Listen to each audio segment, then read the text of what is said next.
In this video, I'll walk you through how to use Connecteam step by step. We'll cover how to set up your account and use key features like user management, time tracking, updates, and HR features. Even if you've never used Connecteam before, this will help you get started with confidence. By the end, you'll know exactly how to use Connecteam's core tools to manage daily work more easily, whether you're running a small business or managing a team on the go.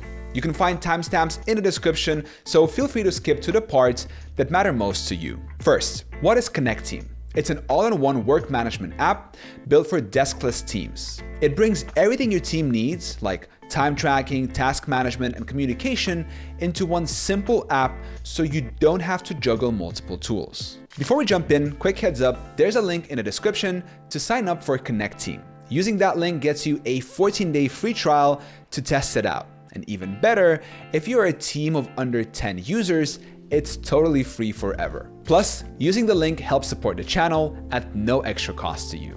Now, let's talk about how to set it up.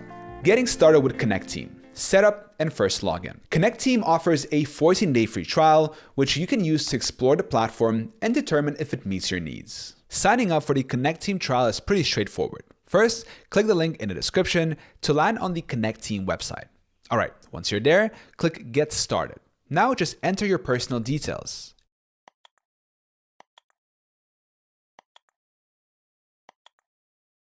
Hit the Let's Go button and you'll be taken to the welcome screen.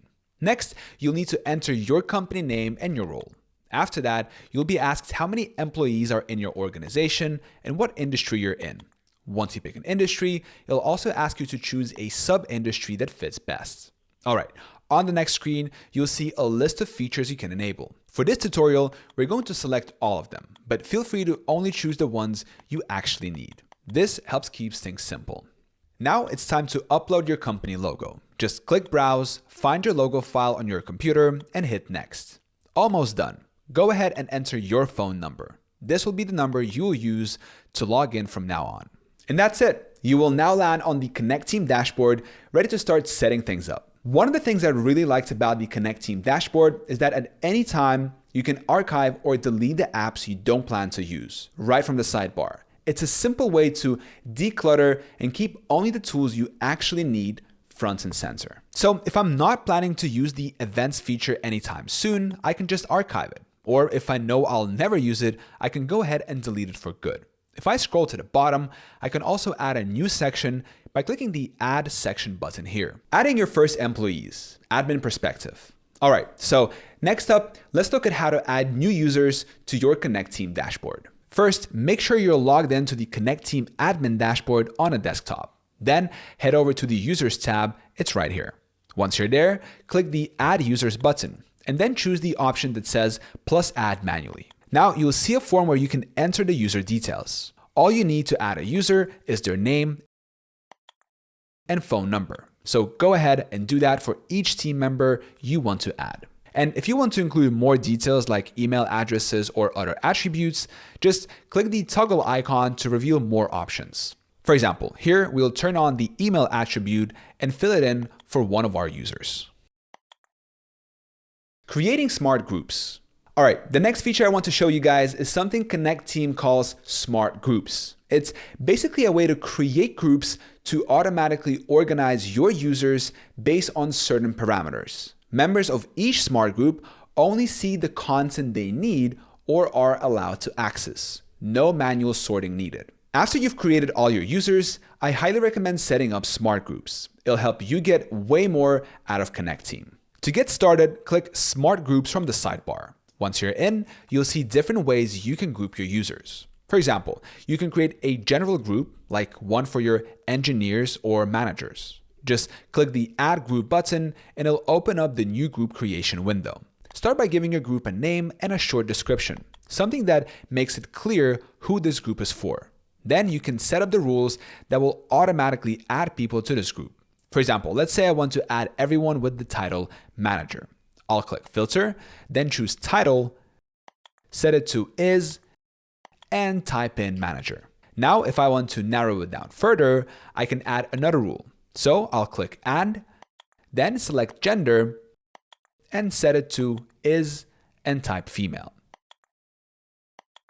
These two rules together mean that only female employees with the title manager will be added to this group automatically. Click confirm and your smart group will be created. All right, let's head back to the main smart group screen to explore the other types of groups you can add. If you scroll down, you'll see you can also create groups based on location. So if you have a team in the US, you can create a US employees group. Similarly, you can group people by team, branch, department, or even gender. At any time, you can click the Add Segment button here to create a new user segment and add smart groups under it. Accessing the time clock lobby. Okay, so with our team members now added and grouped, let's go over the time clock lobby in Connecteam. It helps you keep track of when your team is working, where they're clocking in from, and how many hours they've logged. To access it, just head over to the Operations tab in the sidebar and click on Time Clock. That will take you straight to the time clock lobby. From here, click on Access Clock and it'll open up a clean dashboard showing everyone who is currently clocked in. Now, if we go over to the timesheet section, you'll see all the logged hours for each employee. It breaks everything down: regular hours, overtime, paid time off, and total pay. You can also click this Open button to view timesheets submitted by any user. If everything looks good, you can approve them by hitting the Approve button. There's also a View Request button here that shows all the timesheet requests submitted by your team. And if you want to look at timesheets from a specific period, just use the date range toggle at the top to adjust the time frame. At any point, if you need to export the data, just click Export and choose the data you want to export and the desired format. For example, I can select Timesheets PDF, customize the report using these checkboxes, and then click the Export Report button to download the timesheet data in PDF format. It will initially download as a zip archive, but you can easily extract that to get your PDF. Similarly, if you click the Discover Integrations button here, you can explore ways to export data directly in your payments provider's format. You can integrate with AZP, Paychecks, and more.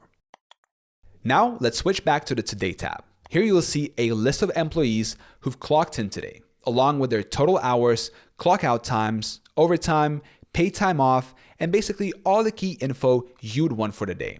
Scroll down a bit and you'll also see the locations where your teammates signed in from, along with a full breakdown of today's activity. Creating and managing updates. Next, let's talk about updates. The updates feature is great for keeping your team in the loop. You can use it to send quick messages, share media and files, and even keep track of who's seen or interacted with the posts. It's kind of like a mini social feed for your company.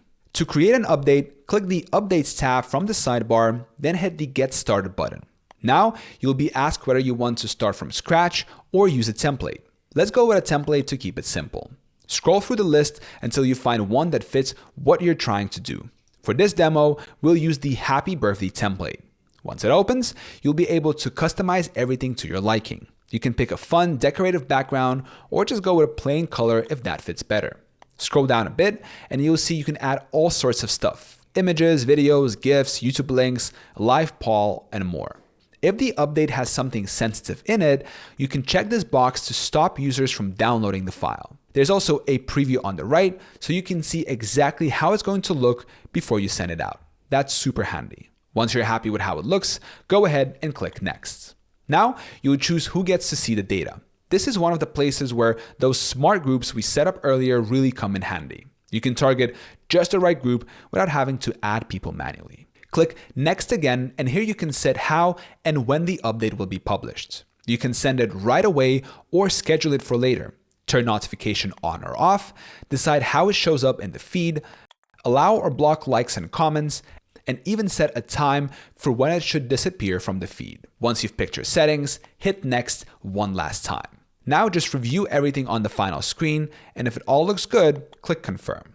And that's it. Your update will now go out to your team. Job scheduling. All right, let's move on and check out the job scheduling feature. You will use this to set up shifts, manage workforce availability, create job titles, and much more. So to get started, click the Job Scheduling tab from the left sidebar. Then click Access Schedule here.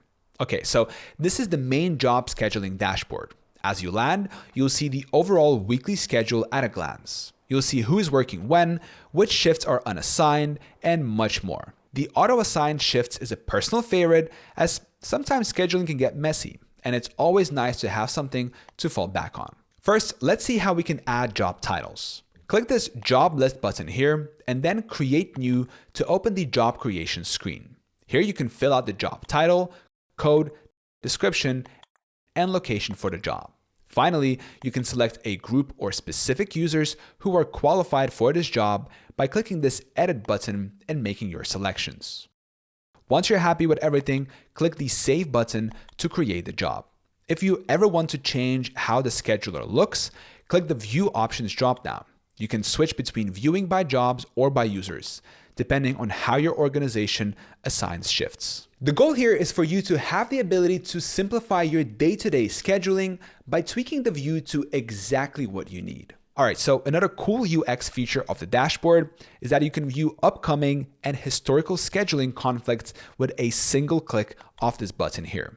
If you have managed a schedule before, you know how helpful it can be to spot conflicts early and deal with them quickly. If you want to create a new shift, click the Add button and then select Add Single Shift. On this pop-up form, you can select the date, start and end time, shift title, relevant job titles, users, and the location. Essentially, all the details you typically add for a shift. Then you can also add a break by clicking this icon here. Select from the default break types or create a new one. This way, your team knows exactly when they're working and when to take their breaks, which helps keep everything on track. To make the shift repeat, click this Not Repeat. Then choose whether you want it to repeat daily, weekly, or monthly. If you pick weekly, you'll be able to select the days of the week the shift should run. If you pick monthly, you can choose the specific days of the month it should repeat on. Once you're happy with all your selections, click Publish to publish the schedule. You can also save it as a draft or as a template. A template is a safe schedule structure you can easily apply to future weeks or months. It's also super easy to copy a schedule from a previous week over to the current one. Simply click the Actions button here, select Copy Previous Week, and then select Copy. As you can see, the same Actions tab allows you to auto-assign schedule for the entire week, clear the week, unpublish a week, or unassign it. Finally, if you want users to have the ability to set their preferred working hours, click Settings, and then choose the General tab. Click check mark the Enable Availability box, and then select this Users can mark unavailability and when they prefer to work option here.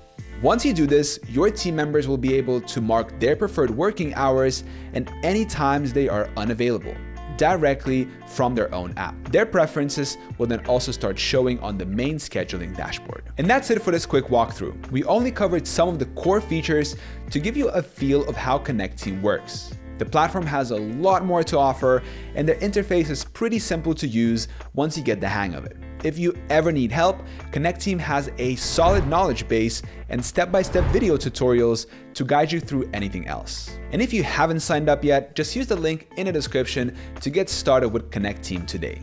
And if this video helps you out, leave a like and drop your thoughts in the comments. Thank you so much for watching, and I'll see you in the next tutorial.